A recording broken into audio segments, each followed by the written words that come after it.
સાથે છે તેમની સાથે વાત કરીએ। સર, સૌથી મોટી જવાબદારી પોલીસિંગ ઉપર છે અને 40 કરતાં વધારે આઈપીએસ હજારોની સંખ્યામાં પોલીસ કર્મચારીઓ જોડાયા છે। આપે ટ્રક જે છે એની શરૂઆત કરાઈ છે અને મંદિરની બહાર રથ છે।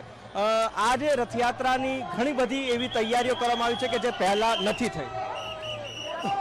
सर्वप्रथम तो जगन्नाथ भगवान ने कृपा रहे सभी के ऊपर। બધા લોકોના સહયોગથી યાત્રા ખૂબ સારી રીતે ચાલી રહી છે। જો અને સવારથી જો માનની ગૃહમંત્રી ભારત સરકાર તરફથી મંગળા આરતી થઈ, માનનીય મુખ્યમંત્રી સાહેબ પાયંદ વિધિ કરી અને યાત્રા જ્યારે પ્રસ્થાન કરી છે જો રથો બી મંદિરના પ્રાંગણમાંથી બહાર આવી ગયા છે। हमारी जो टोटल 30,000 पुलिस खड़े पगे छेल्ला घણા દિવસો છે જો સાથોસાથ લોકોનો ખૂબ સારા સહયોગ છે।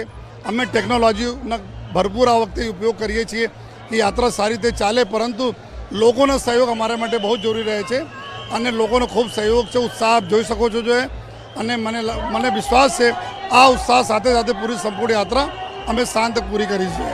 ગજરાજ ઉપર સાહેબ સર્વેલન્સ મૂકવામાં આવ્યું છે, એઆઈની ઉપયોગિતા વધારવામાં આવી છે, એનાથી કેટલો આ રથયાત્રામાં ફાયદો થશે? આપણા તમામ ગજરાજના જ્યારે પસાર થાય ત્યારે એક સાઉન્ડના કંટ્રોલ રહે એના માટે અમે લોકો એના ગાયરોમીટર મૂકે છે જો સાઉન્ડ બી મેજર કરશે અને અમારી ટીમો આગળ ચાલે છે। સાઉન્ડને ઓછા કરાવતો, ડીજે બંધ કરાવશે, કોઈ ફટાકડા નહીં છૂટે, કોઈ સીટી વગેરે નહીં વાગે, જેથી ગજરાજ આરામથી નીકળે જોઈએ।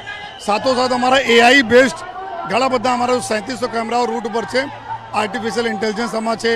આમાં સાથોસાથ જો ફેસ રિકોગ્નિશન કેમેરાઓ સિસ્ટમ બી છે, જેથી કોઈ બી એન્ટી સોશિયલ એલિમેન્ટના હાજરી અહીંયા નહીં મિલે જોઈએ। સાથોસાથ ક્રાઉડ બી અમે મેનેજ કરી શકીએ।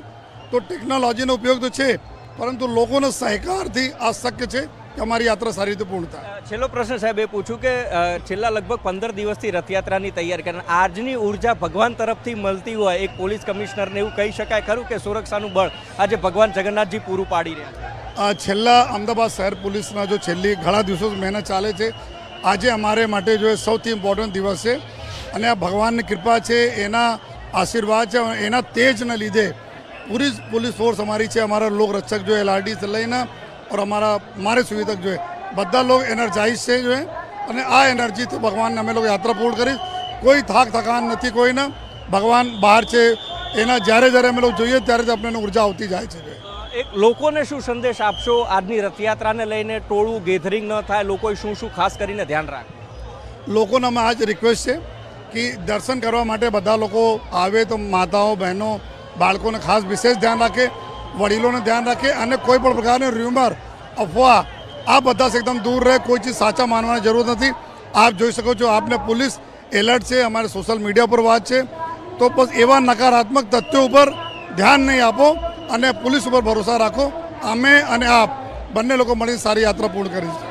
તો દર્શનાર્થીઓ અને પોલીસ છે સાથે મળીને યાત્રા પૂર્ણ કરશે તેવી આશાવાદ છે, તેઓ વ્યક્ત કરવામાં આવે છે અને ઉર્જા જે છે ભગવાન જગન્નાથજી થકી પોલીસિંગને મળી રહી છે તે પણ અમદાવાદ પોલીસ કમિશનર છે તેમને એ વાતને પણ યથાર્થ કરી છે કે 15 દિવસનો થાક આજે ઉતરેલો દેખાઈ આવે છે। કેમેરા પર્સન અંકિત સાથે ઉમંગ રાવલ, ગુજરાત ફર્સ્ટ, અમદાવાદ।